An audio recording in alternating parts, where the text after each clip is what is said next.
ન્યૂઝમાં આપનું સ્વાગત છે। સમાચારોની શરૂઆત કરતા પહેલા એક નજર આજના મુખ્ય સમાચારો ઉપર।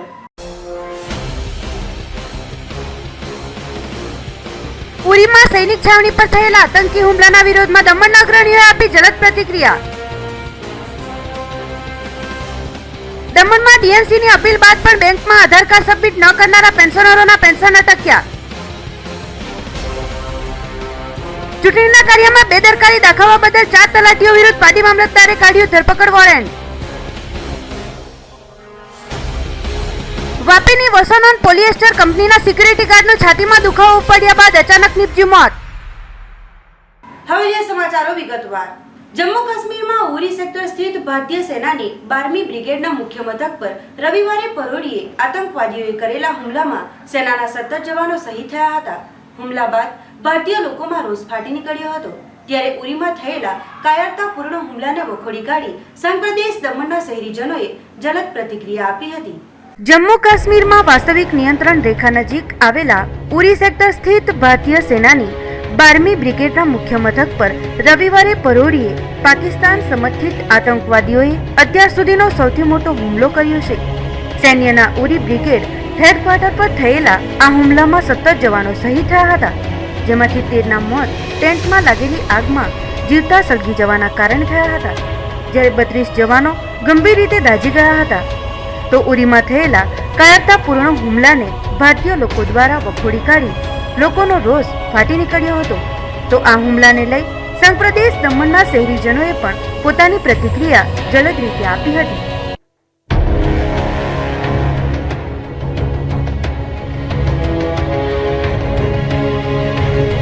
કાશ્મીરના ઉરીમાં જે ગઈકાલે તડકે સવારે આત્મઘાતી હુમલો જે થયો એ હુમલામાં આપણા દેશના શૂરવીર 17 જવાનોએ જાન ગુમાવ્યો અને આજે સવારે જે રીતે ખબર પડી બીજા પણ જે ઘાયલ આપણા જવાન હતા એમાં 3 જણા શહીદ થઈ ગયા।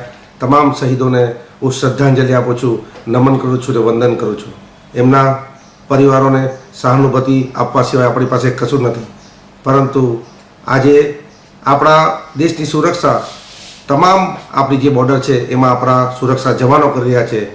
રોજબરોજમાં કેટલી બધી જાન આજે ગુમાવીને આપણો ભારત દેશની એ સુરક્ષા કરી રહ્યા છે। ખરેખર તમામ જે પણ આપણા જવાનો છે એને વંદન કરું છું અને પાકિસ્તાને જે રીતનું આ કાવતરું કર્યું છે એની કડા શબ્દોમાં આપણે બધા જ મળીને નિંદા કરીએ છીએ। આજે પાકિસ્તાન આતંકવાદી દેશ સાબિત થઈ ગયું છે અને ઇન્ડિયામાં જ નહીં પરંતુ આજે વિશ્વમાં જે આતંકવાદ ફેલાવી રહ્યું છે એવું પાકિસ્તાન દેશ છે। પાકિસ્તાનને ભારતે પાકિસ્તાનના જ રીતે જવાબ આપવાની જરૂર પડશે અને અમને વિશ્વાસ છે કે આપણા પ્રધાનમંત્રી શ્રી નરેન્દ્રભાઈ મોદીજી એના પર બિલકુલ આજે ધ્યાન રાખી રહ્યા છે। આજે પણ સમાચારોમાં હું જોઈ રહ્યો હતો, ટ્વિટર પર હું વાંચી રહ્યો છું, તમામ દેશના આપણા જે નેતાઓ છે એ આની નિંદા કરી રહ્યા છે।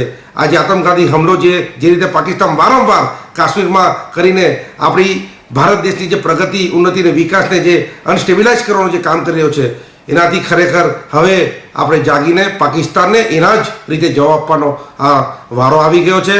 અને જે રીતે આજે આપણી દેશની સુરક્ષામાં આપણા જવાનો પોતે શહીદ થઈ રહ્યા છે, આપણી પોતાની આપણે બધાની સુરક્ષા માટે, આપણા દેશની સુરક્ષા માટે, દેશ મહેફૂઝ રહે એના માટે પોતાનો જાન ન્યોછાવર કરી રહ્યા છે। એના માટે કયા શબ્દોમાં એમને મેં શ્રદ્ધાંજલિ આપું, પરંતુ દેશવાસીઓએ બધાએ એક થઈને આપણા દેશનો એક અવાજ થઈને આવા પાકિસ્તાન જેવા જે દેશ છે એનો વિરોધ કરતા એને પણ એ જ રીતે જવાબ આપવા માટે આપણે બધાએ તાકીદ કરવું પડશે। માટે આજે ખરેખર દુઃખદ વાત છે કે ઉરીમાં આટલો મોટો હુમલો થઈ જાય અને તડકે સવારના આટલા બધા આપણા જવાનો શહીદ થઈ જાય, એવા બધા હુમલા વારંવાર આપણે જોતા આવ્યા છે। પરંતુ દેશ પણ આ રીતે આગળ વધી રહ્યું છે કે આપણે જવાબ આપવાનું છે।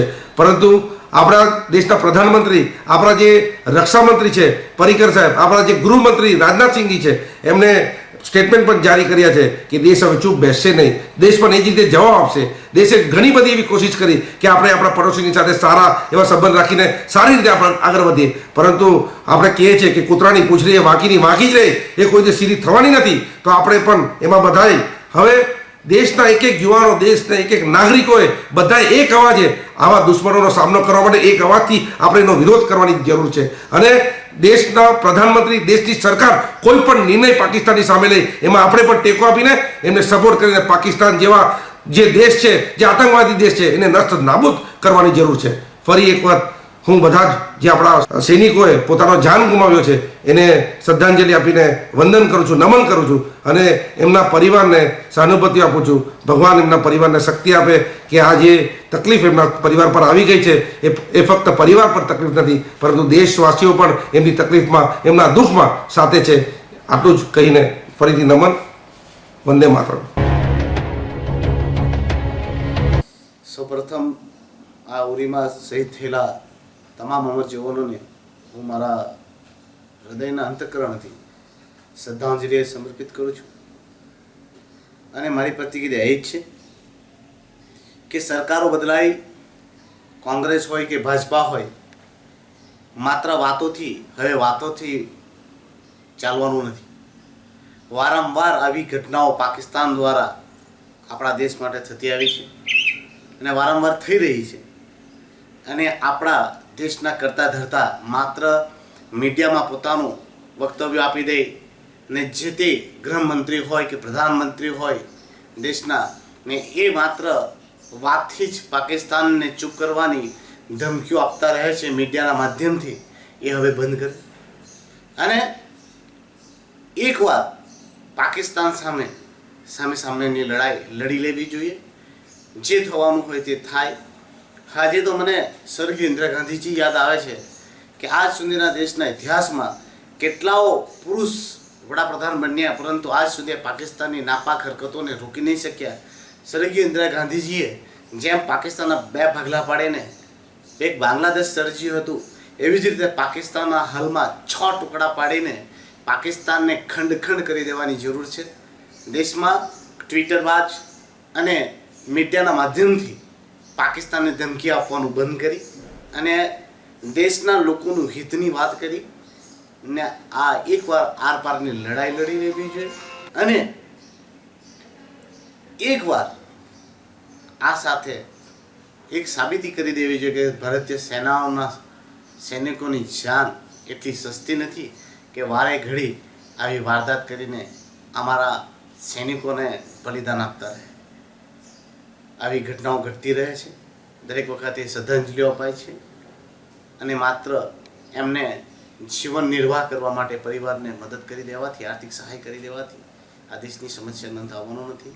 એકચ્યુઅલમાં આજ આપણી વર્ષોથી આજ નીતિ રહી છે ભારતીય પોલિટિક્સની કે નરેન્દ્ર મોદીજીની છે નહીં, પણ જ્યારે કોંગ્રેસી પણ વિપક્ષમાં હોય છે ત્યારે લોકો પાકિસ્તાનમાં અંદર ઘૂસીને પાકિસ્તાનને ટુકડા કરવાની વાતો કરતા હોય. ભાજપ જ્યારે વિપક્ષમાં હોય ત્યારે એ લોકો પણ આ જ વસ્તુ કહેતા હોય છે કે ભાઈ અમે પાકિસ્તાનમાં ઘૂસીને આ કરશું કે તે કરશું.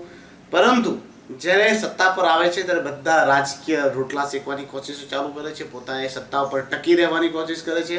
બધાને માત્ર સત્તા ઉપર ટકી રહેવાની કોશિશમાં આ દેશ દિવસો દિવસ બદહાલી તરફ જઈ રહ્યો છે. એટલે હું કહું છું કે હમણાં આ સમય નથી કે આપણે ટ્વિટર ઉપર એક લેખ આર્ટિકલ લખી દઈને કે ફેસબુક અને વોટ્સઅપ પર લખી દઈને કે પાકિસ્તાનને અમે ધમકી આપી છે, નેક્સ્ટ ટાઈમ એવા નેક્સ્ટ ટાઈમ લાખો વાર થઈ ગયા. હવે આ તમારું મીડિયાના માધ્યમથી સમાચારોમાં કે ટ્વિટર પર ધમકી આપવાના કરતાં ખરેખરીનો જંગનો સમય છે અને તે જંગ થવી જ જોઈએ, કોઈ પણ કાળે થવી જોઈએ. જે થવાનું હોય તે થાય. બાકી રોજની મોત કરતાં એક દિવસની મોત સારી ગણાય. હવે બહુ સમય થઈ ગયો ને પાકિસ્તાનને બહુ આપણે શિખામણ આપી દીધી, બહુ બધી ધમકીઓ આપી દીધી. હવે શિખામણ અને ધમકીનો સમય નથી, આ આરપારની લડાઈનો સમય છે. ત્યારે તે ટાઈમ પર બી અમે લોકોએ શ્રદ્ધાંજલિ કાર્યક્રમ સૈન્યને મોરલ વધારવા માટે અમે કાર્યક્રમ કર્યો હતો. અને તમારી જાણકારી માટે કાલે અમે 5 યા 5:30 વાગે આજે જ અમે મિટિંગ કરી રહ્યા છે. કદાચ કાલે જ અમારો 5-5:30 વાગે સૈન્યના વીર શહીદો જે થયા છે તે લોકોને શ્રદ્ધાંજલિ કાર્યક્રમ રાખવાનું પ્લાનિંગ થઈ રહ્યું છે અને કદાચ 5:30 વાગે અમે આ કાર્યક્રમ કરવા જઈ રહ્યા છીએ, જેમાં સૈન્યના વીર શહીદોને અમે શ્રદ્ધાંજલિ સમર્પિત કરશું. ગઈકાલે આપણા જવાન જે શહીદ થઈ ગયા છે તેમને અમે યુવા કોંગ્રેસ તરફથી શ્રદ્ધાંજલિ અર્પિત કરીએ છીએ. અને તમે ભાઈઓ આ જોઈ રહ્યા છો કે વારંવાર આ ઘટના ઘટી રહી છે આખા દેશમાં, ખાસ કરીને આ જમ્મુ કાશ્મીર તેમની હાલત એકદમ બદતર થઈ ગઈ છે. ટુરિસ્ટોના પર બી હમલા થયા કરતા છે. સૈનિકો પર બી રોજ રોજ આવો જ ગુજારણ ચાલતું રહ્યું છે. અને બહુ દુઃખદ વાત છે કે જે આ નરેન્દ્ર મોદી આજે વડાપ્રધાન બનેલા છે, એ જ્યારે ગુજરાતના મુખ્યમંત્રી હતા ત્યારે પણ એમને વારંવાર એક જ વસ્તુ કહેતા હતા કે મને પ્રધાનમંત્રી બનાવો, પાકિસ્તાનને હું કરારો જવાબ આપીશ. એ આજે આ બધા જે વાયદા છે એક પછી એક એ લોકોના જૂઠા સાબિત થયા ગયા. ને ખરેખર આપણા દેશના રક્ષક, આપણા જવાનો, કોઈ માયનો દીકરો, કોઈનો ભાઈ છે, એ વસ્તુ જે થઈ આપણા જવાન સાથે જે વીતે ને આ અમને જે જાણ થઈ તે મુજબ એ લોકોને સુધેલાને મારી ગયા આતંકી લોકો. અરે ખરા મરદના બચ્ચા હોય તો તમે જંગમાં આવો નહીં, ખુલ્લેઆમ તમે જંગ એલાન કરો. પણ મારો એક જ સવાલ છે, આ મોદી જ્યારે આ જમ્મુ કાશ્મીરમાં આ રીતના મુદ્દા ચાલી રહ્યા છે, જમ્મુ કાશ્મીર આપણું ભારતનું તાજ તરીકે ઓળખવામાં આવે છે, ને એવી હાલતમાં નરેન્દ્ર મોદી ગુજરાત આવીને એની બર્થડે સેલિબ્રેટ કરે, એ કોઈ જશ્નનો મોકો નથી. એ ખરેખર એણે જવાબ આપવો જોઈએ. આ બહુ ચિંતાજનક વાત છે. અને મોદીના બર્થડેના બીજા જ દિવસે આતંકી લોકો આ મોદીને રિટર્ન ગિફ્ટ આપી ગયા છે. ખરેખર એ દુઃખદ વાત છે. જે આપણે જોઈ રહ્યા છે કે જ્યાં વારંવાર પાકિસ્તાન જે આપણા પર હુમલો કરી રહી છે, આપણા દેશના જવાનોને જેવી રીતે મારી રહ્યા છે, તેમજ આપણા પ્રધાનમંત્રી જેમને કે આપણે તમામ દેશની યુવાઓએ, નાગરિકોએ એમને વોટ આપીને એમને પ્રધાનમંત્રી બનાવ્યા, જે કે એ લોકો પાકિસ્તાનને કરારો જવાબ આપી શકે એમ કરીને. પણ આ એક ચુનાવી લાલચ, બીજું કંઈ નથી. ને હજુ આપણે કેટલીક વાર દેશના જવાનોને શ્રદ્ધાંજલિ આપવાની આપણે કંઈ ઉમ્મીદ રાખીએ છીએ પ્રધાનમંત્રી પાસે કે કંઈ કરશે, પણ એ એકદમ નિષ્ફળ જઈ રહ્યા છે. ને એમના ભરોસે હજુ પણ બેસી રહીશું તો આવી રીતે આપણે શ્રદ્ધાંજલિ આપીને આપણાને જ આત્માને દુઃખી કરશું એમ કરીને. એટલે મારો આ સવાલ છે એક પ્રધાનમંત્રીજીને કે તમે હજુ જાગી જાઓ. હવે બહાર ફરવાનું તમે બંધ કરો.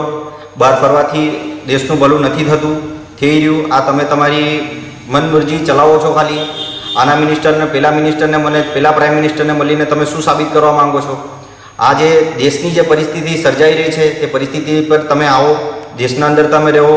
આજે આટલા સૈનિકો જે શહીદો થયા છે એમને ખરેખર એમને ન્યાય અપાવો, આગળ વધો, કંઈ ને કંઈ એવું કંઈ કરી બતાવો કે આજે શહીદો જે શહીદ થયા છે એમની આત્માઓને પણ શાંત મળે. એટલે આ મારી એક વિનંતી છે કે હવે દેશના તમામ નાગરિકોને કે જે ઉમ્મીદ આપણે રાખી રહ્યા છે, આપણે દેશની જનતાએ જે રાખીને એમને જે તાસપોશી કરાવી તે હવે ખરેખર નિષ્ફળ જઈ રહી છે.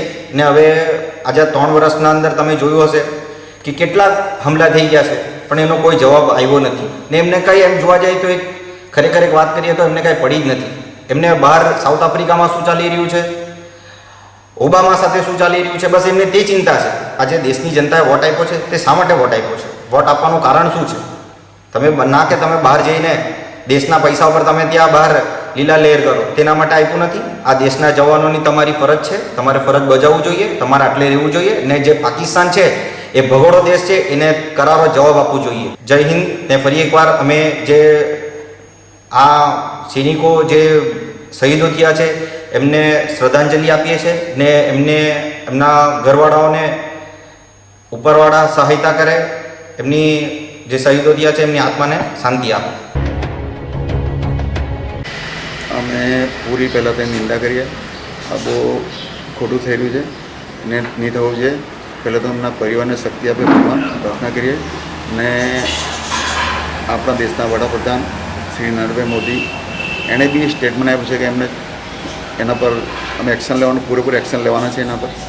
અને આપણા દેશના હોમ મિનિસ્ટર શ્રી રાજનાથસિંહજી બી મિટિંગ લે તમે પીમાં વાપરણ જોયું છે. એનો અમે ઈંટનો જવાબ પથ્થરથી આપીશું. ને અમે પૂરું દમણ દીવ તરફથી જે બી કે હું દમણ દીવનો સાંસદ નથી, પૂરી દેશની જવાબદારી છે. એટલે અમે બી એમાં જે બી અમને કામ સરકાર સોંપશે અમે કરવા માટે તૈયાર છે. અને ઘણું બધું કોઈનો હસબન્ડ હાથમાંથી નીકળી ગયો, કોઈનો દીકરો હાથમાંથી નીકળી ગયો, કોઈનો ભાઈ, કોઈનો મામો, તેમ આપણા પરિવારના છે એ સૈનિકો આપણા દેશની રક્ષા કરે તેમાં અમે બી સમાયેલા છે. આખા દેશની અંદર જોવા જઈએ તો ખરેખર બહુ ખોટું થયું. એના માટે પૂરી ઊંડી તપાસ થશે. જે બી સહયોગ આપવા પડે તે મારા તરફથી હું આપીશું. અને સદંતર ખોટું થઈ ગયું છે એનો જવાબ આપવામાં આવશે, એને પકડવામાં આવશે અને કડક સજા થશે. અમે નિંદા કરીએ છીએ. નહીં, સરકાર વારંવાર તમે જોયું છે, અમારા હોમ મિનિસ્ટર શ્રી રાજનાથસિંહજી, આપણા દેશના વડાપ્રધાન આદરણીય શ્રી નરેન્દ્રભાઈ મોદી એ વારંવાર વિકાસની સાથે સાથે આ મુદ્દો બી ઉઠાવતા જ છે. અમારે પાર્લામેન્ટનો આ મુદ્દો ઉઠતો છે ને, તો આના માટે આખા દેશને ચિંતા છે.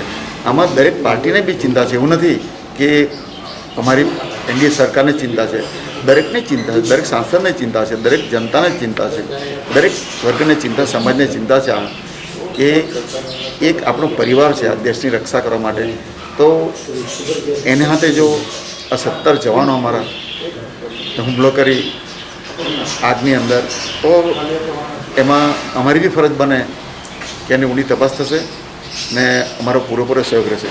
જો હરેક લોકો તો કંઈ ને કંઈ બોલતા રહે છે, વિપક્ષ તો બોલતા જ છે, એવું નથી.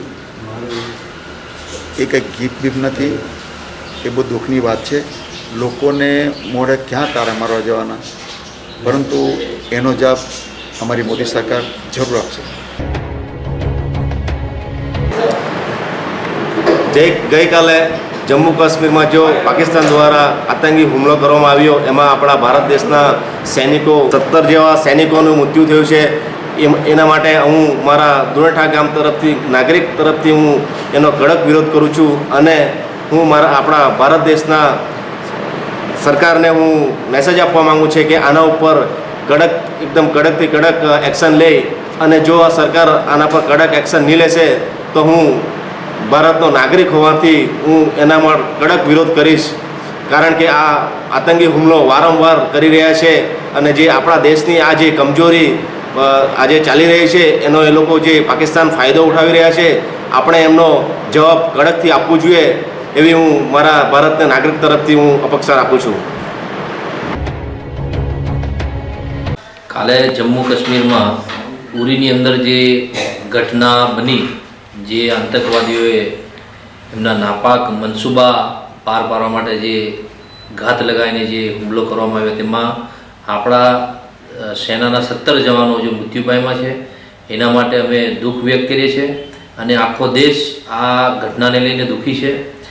અને હું સાથે સાથે એ પણ કહેવા માગું છું કે હવે આ પાકિસ્તાનની દાદાગીરી અને પાકિસ્તાનની જે મનમાની છે એ વધુ સહન નહીં થઈ શકે.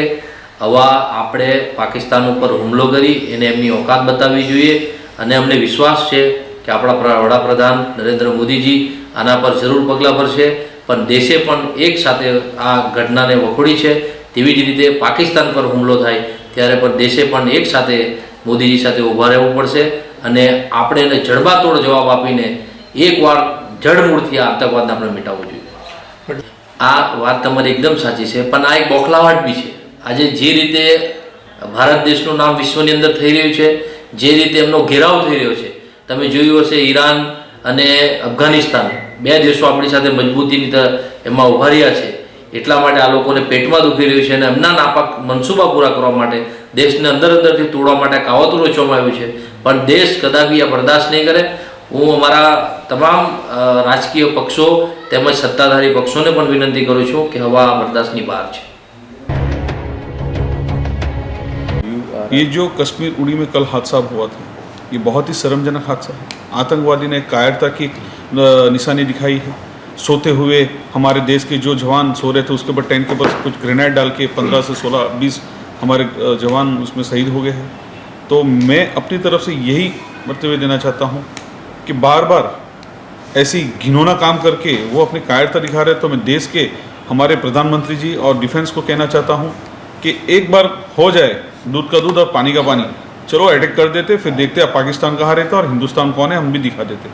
ये बहुत गलत हो रहा है. तो मैं सभी आपके माध्यम से मैं बोलना चाहता हूँ हिंदुस्तानी को कि हर एक बंदा यहाँ से अभी सरकार को मैसेज पहुँचाए और अगर लड़ाई करनी पड़े हमें अपने हिंदुस्तान और पाकिस्तान के बीच में तो हो जाए और कर देते. जय हिंद, जय भारत. जम्मू काश्मीर કાશ્મીરના ઉરી ખાતે આર્મી બેઝ કેમ્પ પર થયેલ આતંકવાદી હુમલામાં 17 જેટલા જવાનો શહીદ થતા વલસાડના શહેરીજનોએ સખત શબ્દોમાં વખોડી કાઢી શહીદોને આપી હતી શ્રદ્ધાંજલિ. જમ્મુ કાશ્મીરના ઉરી ખાતે આર્મી બેઝ કેમ્પ પર થયેલ આતંકવાદી હુમલામાં શહીદ થયેલા સૈનિકોને વલસાડ એબીવીપી દ્વારા શહેરના આઝાદ ચોક ખાતે મીણબત્તી સળગાવી શ્રદ્ધાંજલિ અર્પણ કરવામાં આવી હતી. વલસાડ એબીવીપી દ્વારા કાશ્મીરના ઉરી ખાતે શહીદ થયેલા 17 જેટલા સૈનિકોને મીણબત્તી સળગાવી શ્રદ્ધાંજલિ અર્પણ કરાઈ હતી.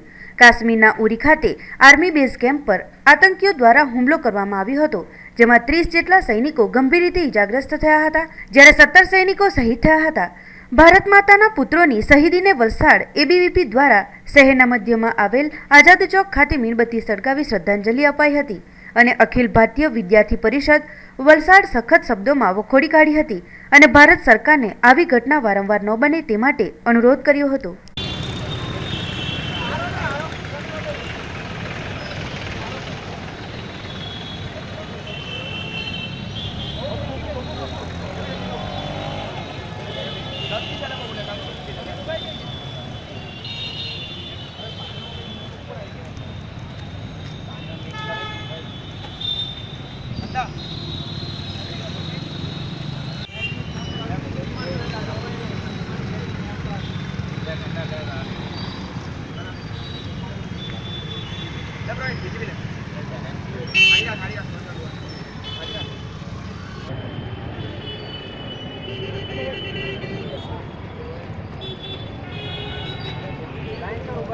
દમણ નગરપાલિકા દ્વારા પેન્શન ધારકોને અપાતા નાણાં બેંકમાં નહીં જમા થતા પેન્શન ધારકોમાં જોવા મળ્યો હતો રોષ. જો કે આ બાબતે જરૂરી કાગળો રજૂ કરવાના કેટલાક પેન્શન ધારકોના બાકી હોય, જરૂરી કામકાજ પૂર્ણ થયા બાદ બાકી નાણાં મળી જશેની નગરપાલિકા પ્રમુખે આપી હૈયાદર પર.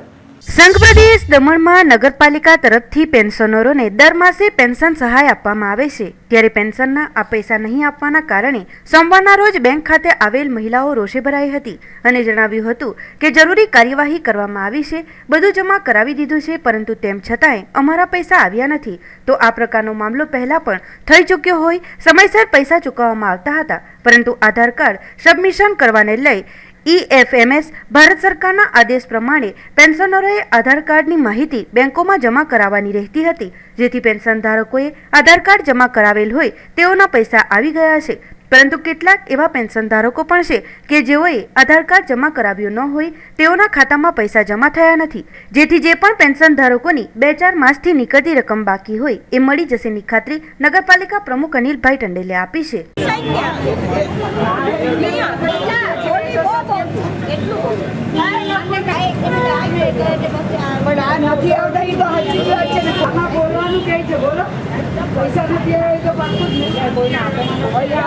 વિલેજ પંચાયત ને ગ્રામ પંચાયતના દર મહિને જમા થાય છે એ લોકોના એકાઉન્ટમાં, સિટી એરિયાના જમા નથી થતા. એનું શું કારણ? નહીં, અમે તો આ બેંકવાળાને જ ખબર કાઢીએ, એ લોકો કંઈ જવાબ નહીં આપે. પેપરમાં તો હંમેશા આવતું છે પણ કોઈ એક્શન લેતું નથી. 4 મહિનાના બાકી છે. અમે પૈસા લેવા આવેલા 6 મહિનેના, તો અમને પૈસા નહીં મળતા આજે આવે ને પાછા જાય 6 મહિનેના. અહીંયા કઈ નહીં આવેલા, તમારા આધાર કાર્ડ લાવ, એ લાવ, તે લાવ કરે ને અમારું આપવા આવે તેમ કે છે અહીંયા. પછી શું કરીએ ભાઈ? લોકો કે છે અહીંયા તો આધાર કાર્ડ એમ બધું લાવે. પૈસા કેમ પેપર હવે અમને નહીં ખબર, ભણેલા થોડા છે ભાઈ, અમને કાંઈ ખબર નહીં. નથી આવ્યા પૈસા એવું કહે છે. નહીં આવ્યા નથી મેસેજ તો ક્યાંથી લેવા આવે? મેસેજ નહીં આવ્યો એટલે આવ્યા કે તમારા આવ્યા નથી પૈસા, તમે મોટી દમણ જાઓ અને ત્યાં તપાસ કરો ને આધાર એવું બોલ્યા. લોકોને પણ ખબર જ છે કે એમના પાસે આધાર કાર્ડ માંગવામાં આવ્યા હતા. આધાર કાર્ડ બધાના સબમિશન થયા, કલેક્શન કર્યા, એ પછી EFMS એટલે public fund management service Bharat સરકારના આદેશ પ્રમાણે એને મર્જ કરવામાં આવ્યું બેંક સાથે. જે કંઈ ખાતા હોલ્ડર હતા એમના આધાર કાર્ડ એમના સાથે મર્જ કરી અને એ બધા ખાતામાં પૈસા જમા કરાવવાના. દમણ નગરપાલિકા હોય કે બીજી કોઈ પણ સંસ્થા હોય, જિલ્લા પંચાયત હોય કે દેશની કોઈ પણ આ સંસ્થા છે, એમના મારફત હવે લિસ્ટ લેવામાં આવશે કે તમારા કેટલા પેન્શન ધારકો છે અને કયા કયા ઓલ્ડ એજ છે, વિકલાંગ છે, એ બધું જાણકારી લેવા માટે આવશે. એ લિસ્ટ દિલ્હી પહોંચે એટલે પછી PFMS એટલે પબ્લિક ફંડ મેનેજમેન્ટ સર્વિસ માધ્યમથી પૈસા સીધા ખાતામાં જમા બેંકમાં થશે. થયું એવું છે કે જે કોઈક આધાર કાર્ડ જે અત્યારે સબમિશન દમણ નગરપાલિકામાં કરાવ્યા હતા એમાં અમુકના આધાર કાર્ડ એમના પ્રાઇવેટ બેંક જો કે SBI છે, ગોવા બેંક છે, યુકો બેંક, જ્યાં એ લોકો જ્યાં મર્જ કરેલા સીધા એકાઉન્ટમાં ચાલ્યા ગયા છે.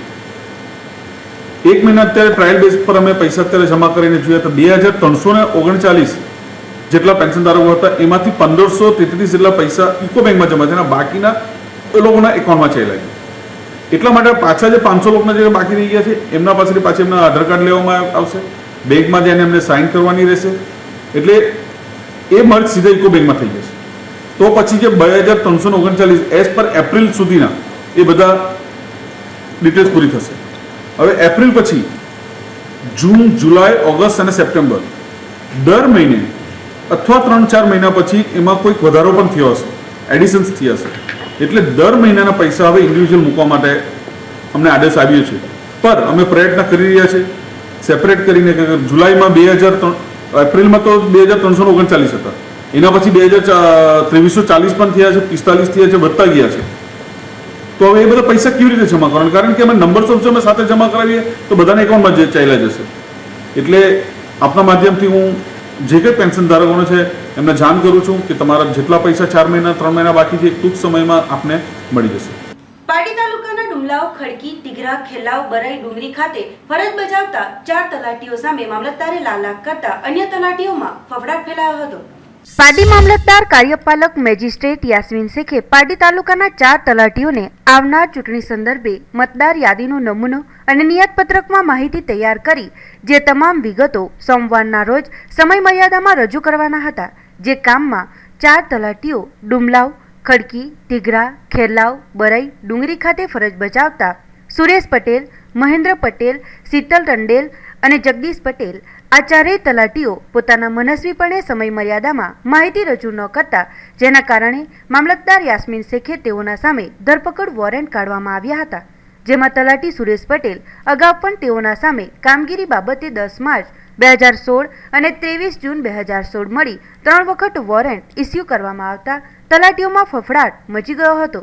જેને લઈ તલાટી સુરેશ પટેલ હોસ્પિટલમાં હોવાનો રિપોર્ટ બતાવી સોમવારના રોજ પાડી મામલતદાર સામે હાજર થયા હતા અને તેઓને શોધવા પોલીસને પણ નાકે દમ આવી ગયો હતો. આ ઉપરાંત તલાટી મહેન્દ્ર પટેલ અને જગદીશ પટેલ પણ મામલતદાર સામે હાજર થયા હતા. જ્યારે મહિલા તલાટી શીતલ ટંડેલ કે જેઓના નાના બાળક હોવાના કારણે કામગીરીમાં વિલંબ થયા હોવાનું મામલતદાર યાસ્મીન શેખે જણાવ્યું હતું.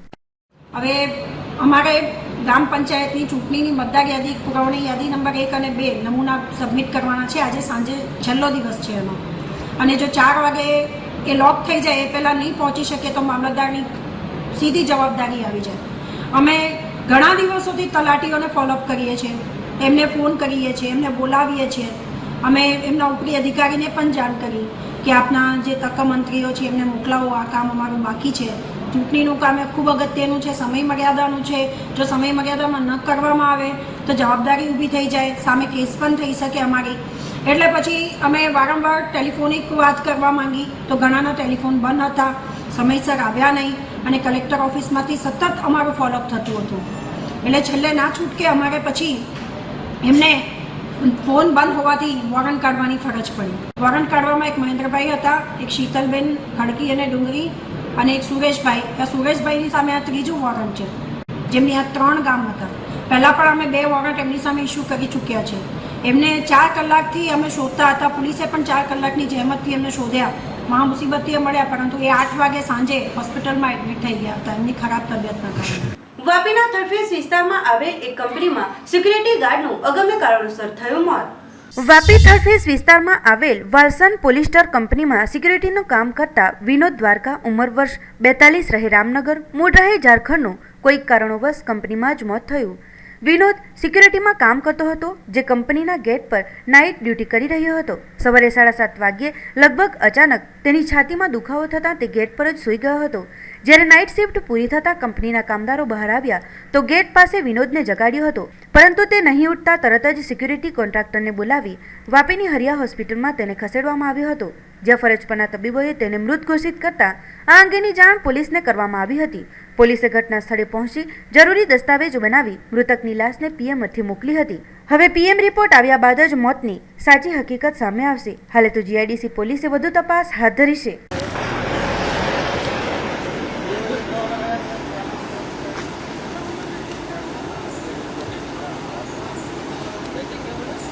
उनको क्या है अचानक से बोले कि मेरे को यहाँ पे दर्द हो रहा है, अगर कंटेक्टर वाले को फ़ोन करने के लिए बोले. मैंने उनको फ़ोन किया और ये बोले कि मेरे को थोड़ा सा लेटा दो, मेरे को आराम करने का है. तो मैंने पकड़ करके 2 आदमी थे, पकड़ के ज़मीन पर गोनी बिछा करके उनको लेटा दिए. फिर 5 मिनट के बाद देखते हैं कि तो मतलब कुछ है ही नहीं.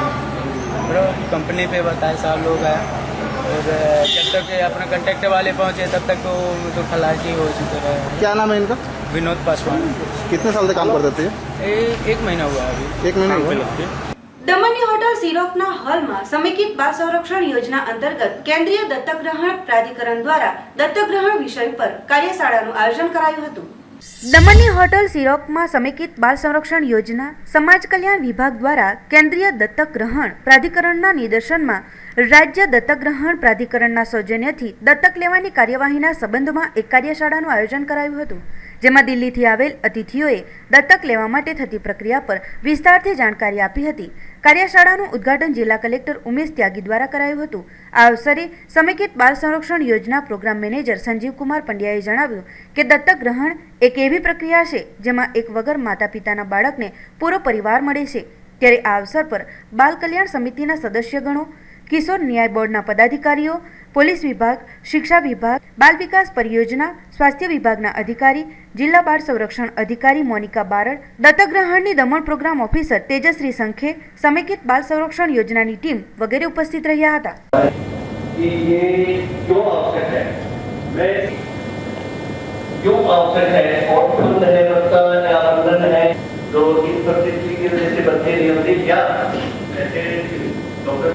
अवधारणाएं बन गई, कुछ गलत से प्रवृत्तियां चल पड़ी. प्रशासन कोशिश कर रहा है. अभी हमने एक दमन में एडॉप्शन दिया, एक बच्ची को एडॉप्शन दिया, क्योंकि ये प्रोग्राम का मेन इंटेंशन या मेन हेतु यही था कि लोगों में अवेयरनेस आए एडॉप्शन के लिए. बिकॉज अभी भी लोगों को पता नहीं है कि वो सोच ऐसी है कि बहुत धनवान होते हैं उनको एडॉप्शन मिलता है, या एडॉप्शन प्रोसीजर बहुत ज़्यादा लेंथी है. ऐसा नहीं है. कोई भी व्यक्ति एडॉप्शन लेना चाहता है, वो दमन एंड दीव का जो नागरिक है, तो उनको हमारे यहाँ पर स्टेट एडॉप्शन रिसोर्स एजेंसी सारा बनी हुई है दमन में. कलेक्टर ऑफिस के पास में इनका ऑफिस है. तो वो सारा में आए, चाइल्ड प्रोटेक्शन सोसाइटी में आए, या हमें संपर्क करें, तो या समाज कल्याण विभाग में संपर्क करें. तो एडॉप्शन के लिए जो भी रूल्स रेगुलेशंस या तो उनको गाइडलाइंस की ज़रूरत है, तो गाइडलाइंस हम उनको प्रोवाइड करेंगे. और जो निसंतान दंपति है या जो एडॉप्शन लेना चाहते हैं उनको हम एडॉप्शन देने की कोशिश करेंगे. દારૂ ભરેલ કાર પાટી મામલતદાર કચેરીની દિવાલ સાથે ધડાકાભેર અથડાતા કારમાં ભરેલ દારૂ લોકો લૂંટી ગયા. પાટી મામલતદાર કાર્યપાલક મેજિસ્ટ્રેટ અને નાયબ કલેક્ટર સબસિડી ડિવિઝન મેજિસ્ટ્રેટને હાઈવે સ્થિત આવેલ કચેરી પાસે સોમવારના રોજ મળસ્કે એક દારૂ ભરેલ Swift car number GJ5 CG 3349ના કાર ચાલકે પૂરઝડપે કાર હંકારી લાવી મામલતદાર કચેરીની દિવાલ સાથે ધડાકાભેર અથડાવતા દિવાલ તોડી પાડી હતી અને કારના ભૂક્કા બોલાવી દીધા હતા. અકસ્માત કરી કાર ચાલક સ્થળ પરથી ફરાર થઈ ગયો હતો. કારમાં ભરેલ દારૂ લોકો લૂંટી ગયા હોવાનું ઘટના સ્થળ ઉપર ચર્ચામાં રહ્યું હતું. અકસ્માતની ઘટના અંગે પોલીસે ફરિયાદ બનાવી અજાણ્યા કાર ચાલક સામે ગુનો નોંધ્યો હતો.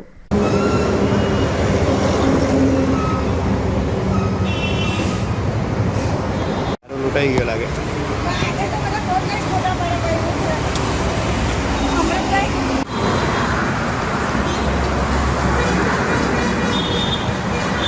સમાચારોમાં સમય છે એક નાનકડા વિરામનો.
आपने अपनी टीबी की दवाई तो ली ना? ले लिया मैंने।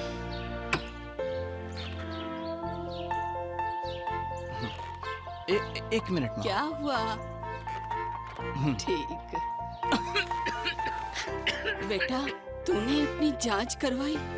हाँ माँ, टीबी निकली, लेकिन डॉट्स का इलाज शुरू कर दिया है।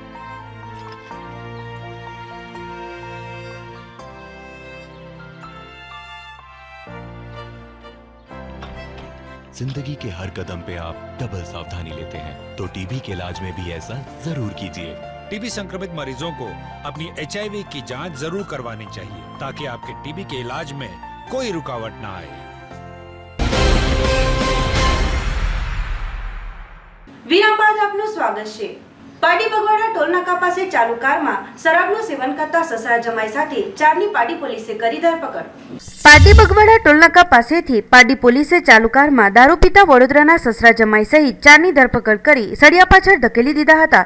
પાડીના પોલીસ કોન્સ્ટેબલ મહેશ તથા અનિલને મળેલી બાતમીના આધારે તેમણે બગવાડા ટોલનાકા પાસે વોચ ગોઠવી હતી। તે દરમિયાન દમણથી વાયા વાપી થઈને આવતી કાર નંબર GJ6 AV 3772 ને આંતરીને ચેકિંગ કરતા કારમાં સવાર ચારેય ઈસમો દારૂ પીતા હતા। ચારેય ઈસમો ચાલુ ડ્રાઇવિંગે ચાકણા સાથે દારૂનું સેવન કરતા હતા। તેમાં ચાલક પ્રકાશ વસંત દેશમુખ તથા તેના 67 વર્ષીય સસરા પ્રભાકર રામદાસ ચૌહાણ અને અન્ય મયુરસિંહ તડવી તથા વિજય ભગવાન મારવાડીનો સમાવેશ થાય છે। પોલીસે કારની તલાશી લેતા કારમાં બ્રાન્ડેડ 208 બોટલ દારૂનો વગર પાસ પરમિટનો જથ્થો પણ મળી આવ્યો હતો, જે તેઓએ દમણથી ખરીદીને વડોદરા લઈ જઈ પાર્ટી કરવાના હતા।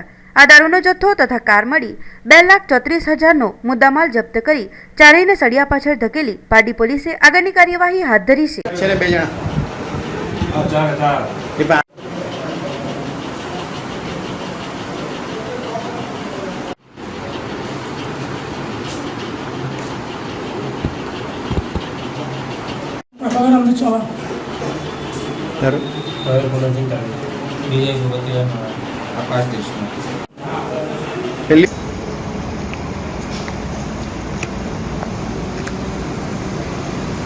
दमन થી વડોદરા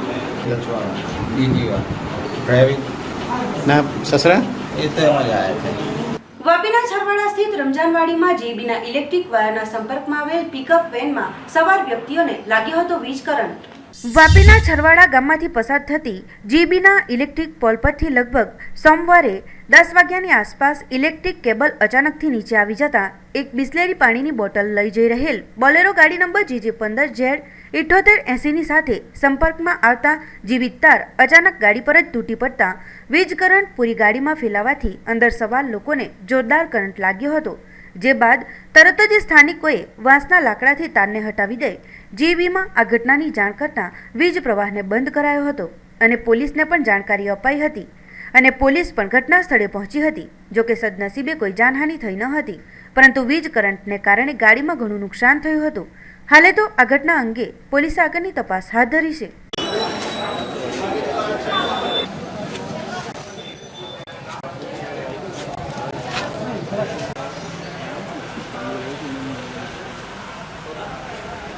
ફોન કરતા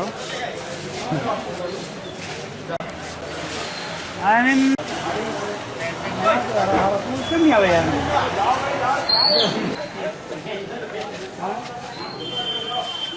हाँ ये बात क्यों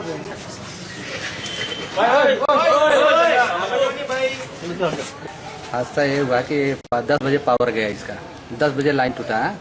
हाँ, 10 बजे टूटने के बाद तुरंत जो है ना 5 मिनट भी नहीं हुआ था, उसके बाद फ़ोन किया। फ़ोन करने के बाद वहाँ से बताया कि वायर टूटा हुआ है। हाँ, आके तुरंत जो है या पावर काट दीजिए, इसका पावर काट दीजिए, नहीं तो यहाँ हादसा हो जाएगा। समझा? बोले ठीक है। कभी हुआ? बोला अब भी 5 मिनट भी नहीं हुआ। उसके बाद में फिर आधे घंटे 1 घंटे हो गए, 1 घंटे से 1.5 घंटे हो गए। 1.5 घंटे के बाद ये गाड़ी आई, पानी गाड़ी। तब इसके साथ में ये गाड़ी जब आई तो ये करंट चालू था और तुरंत जो है टच हो गया। टच होने के बाद वो दोनों जो लड़के थे हाँ अंदर में, वो दरवाजे से बाहर आ गए, गिर गए। और फिर बाद में हमने बम्बू रखा है सूखा, वो बम्बू से वायर को हटाया गया, तब जाकर के वो करंट जो है गाड़ी से अलग हुई।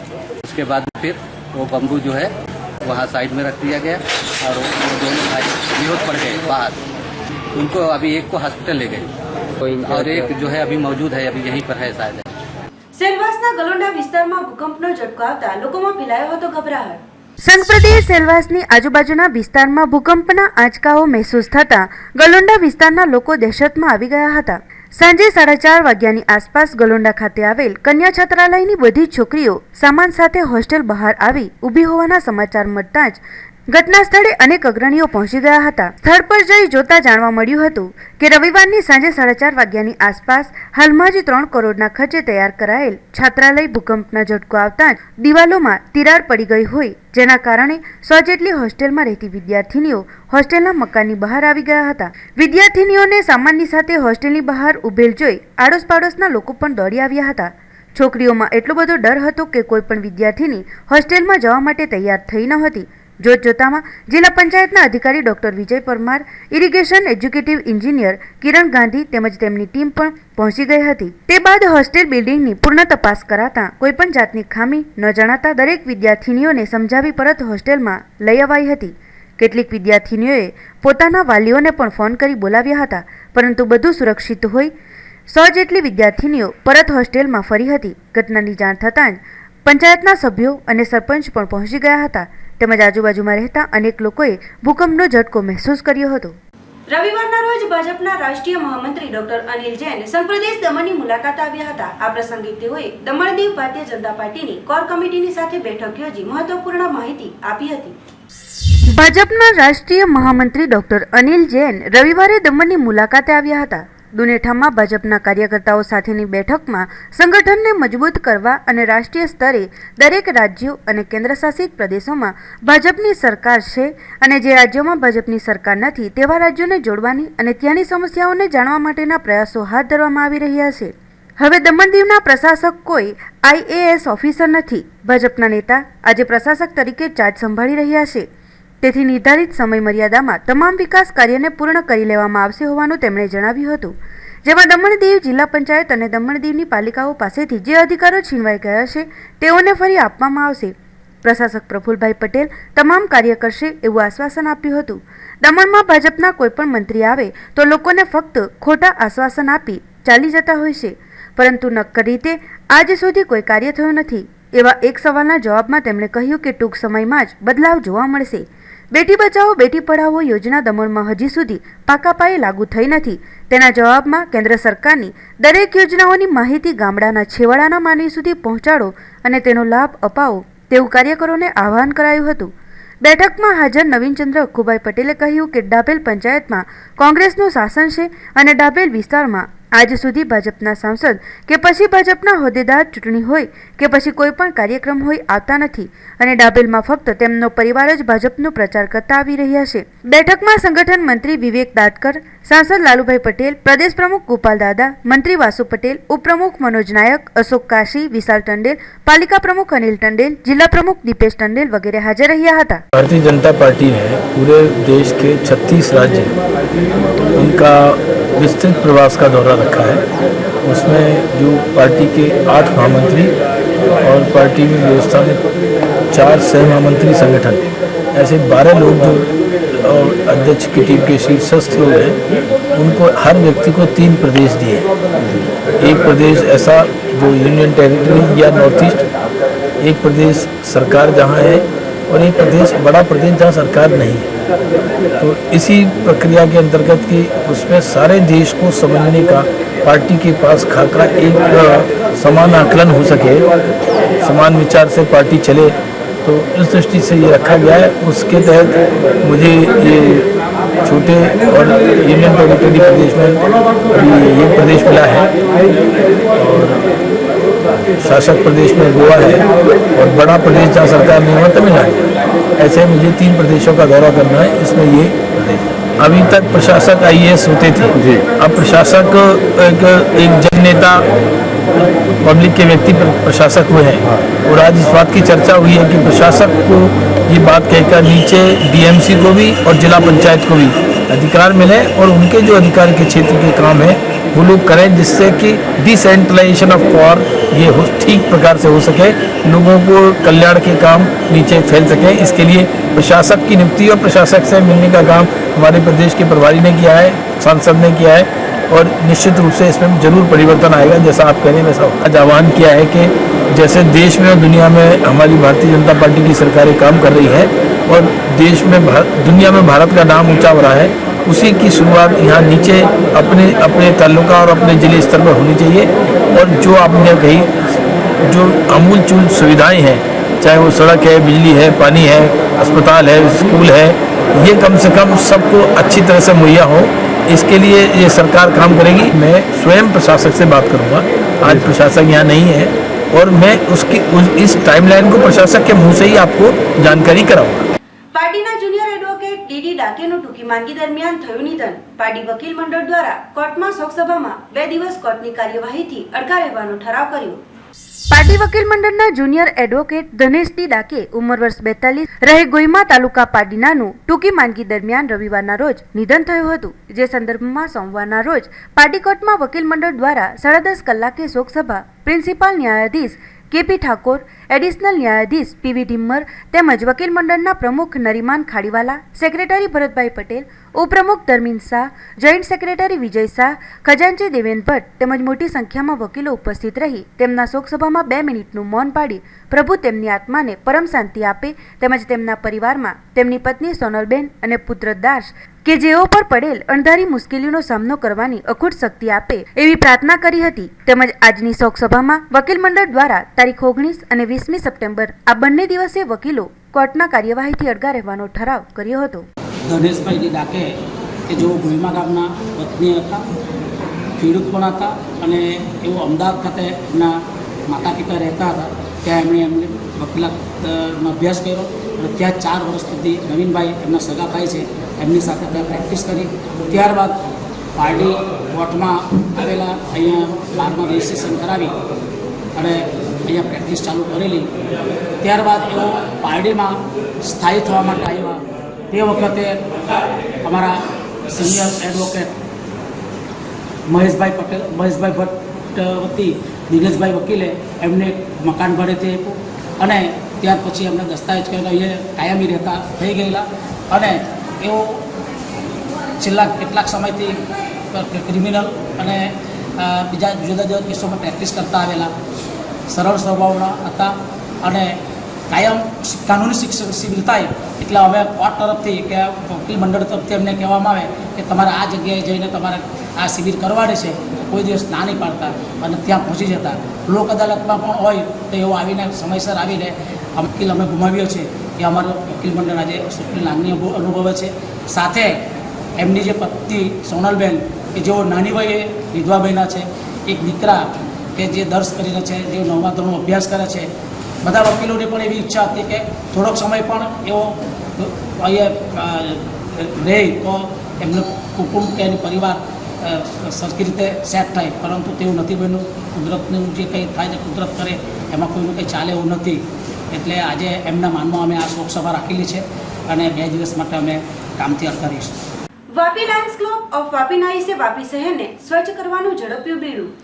વાપી શહેર એક કદમ સ્વચ્છતા તરફને લઈ Vapi Lions Club of Vapi નાઈસે ઉઠાવ્યું શહેરને સાફ કરવાનું બીડું. વાપીની સામાજિક સંસ્થા દ્વારા સામાજિક કાર્યોમાં મહારત હાંસલ કરનાર અને હાલમાં જ જિલ્લા કલેક્ટર રેમ્યા મોહનના હસ્તે સામાજિક કાર્યોને લઈ એવોર્ડ પ્રાપ્ત કરનાર Lions Club of Vapi nice દ્વારા હવે એક નવો પ્રોજેક્ટ ચાલુ કરાયો છે અને તે છે વાપી શહેરને સ્વચ્છતા તરફ લઈ જઈ લોકોને ડેન્ગ્યુ અને ચિકુનગુનિયા જેવી બીમારીઓથી બચાવવું. Vapi Lions Club of Vapi નાઈસના ઝેડસી શૈલેષ મહેતા, અધ્યક્ષ અલ્કેશભાઈ, દીપકભાઈ અને તેમની ટીમ સાથે CSRની ટીમના સહયોગથી પૂરા 8 દિવસો સુધી લગાતાર શહેરમાં જ્યાં પણ કચરો નજરે પડશે તે હટાવવામાં આવશે તેમજ જ્યાં કચરાપેટીની આવશ્યકતા હોય ત્યાં કચરાપેટીની વ્યવસ્થા પણ કરવામાં આવશે. આ અભિયાનમાં કુલ 30 થી 40 જેટલા યુવા કાર્યકર્તાઓ પણ જોડાયા છે. આ અભિયાન થકી નરેન્દ્ર મોદીજીનું સ્વપ્ન સ્વચ્છ ભારત અભિયાનને સફળ બનાવવાનું છે. પાટી કિલ્લાના ચાંદશાહ બાવાની દરગાહ પર નિયાઝ કાર્યક્રમમાં હિન્દુ મુસ્લિમોએ મહાપ્રસાદનો લીધો હતો લાભ. પાટીના ઐતિહાસિક કિલ્લા પર આવેલ ચાંદશાહ બાવાની દરગાહ પર સોમવારના રોજ નિયાઝ કાર્યક્રમ રાખવામાં આવ્યો હતો. દર વર્ષની જેમ આ વર્ષે પણ ભારે ઉત્સાહપૂર્વક આ કાર્યક્રમ યોજાયો હતો, જેમાં હિન્દુ મુસ્લિમ ભાઈઓ બહેનો સાથે મળીને નિયાઝ કાર્યક્રમને મનાવવામાં આવ્યો હતો અને બંને કોમોએ સાથે મળીને મહાપ્રસાદનો લાભ લીધો હતો. તેમજ કિલ્લા પાર પાસે આવેલ ચાંદશાહ બાવાની દરગાહ પર ફૂલોની ચાદર પણ ચઢાવી પોતાની મનોકામના પૂર્ણ થાય તે માટે બાવાને દુઆ કરવામાં આવી હતી. મહાપ્રસાદમાં 500 જેટલા ભાવિક ભક્તોએ ભોજન લીધું હતું. નિયાઝના કાર્યક્રમને સફળ બનાવવા ઇમુદ્દીન શેખ, મૌલાના જાકીર, સઈદ શેખ, આરિફ દમણિયા તેમજ ટપ્પાલી હરીશભાઈ પટેલ તેમજ હિન્દુ મુસ્લિમના આગેવાનો હાજર રહ્યા હતા.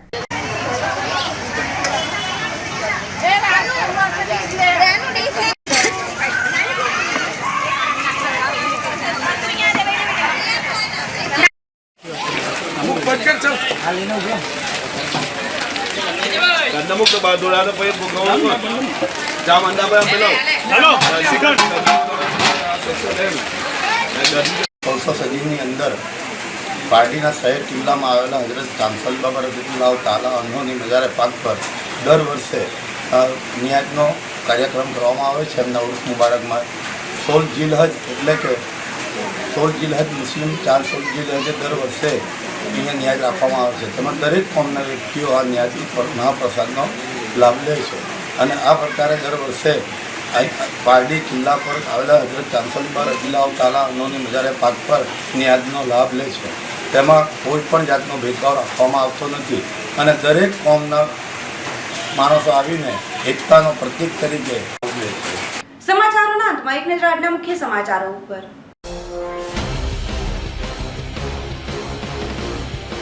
ઉરીમાં સૈનિક છાવણી પર થયેલા આતંકી હુમલાના વિરોધમાં દમણના અગ્રણીઓએ આપી જલદ પ્રતિક્રિયા.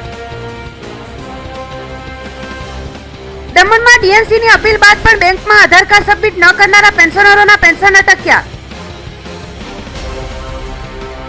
ચૂંટણીના કાર્યમાં બેદરકારી દાખવવા બદલ 4 તલાટીઓ વિરુદ્ધ પાડી મામલતદારે કાઢ્યું ધરપકડ વોરંટ. વાપીની વસોનોન પોલિએસ્ટર કંપનીના સિક્યુરિટી ગાર્ડનો છાતીમાં દુખાવો ઉપડ્યા બાદ અચાનક નીપજ્યું મોત. તો આ હતા અત્યાર સુધીના સમાચારો. નવા સમાચારો સાથે ફરી મળીશું. નમસ્કાર.